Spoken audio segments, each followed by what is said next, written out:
చీకటి వస్తున్నాయి కదా శేషు లైట్ బంద్ చేపించినాం లైట్ అది వస్తుంది అసలు ముఖాల మీద ఇప్పుడు క్లియర్ ఉంటుంది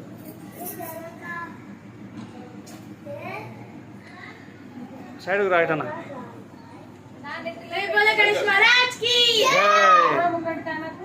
ఫోటో కూడా దిగొచ్చు దీన్ని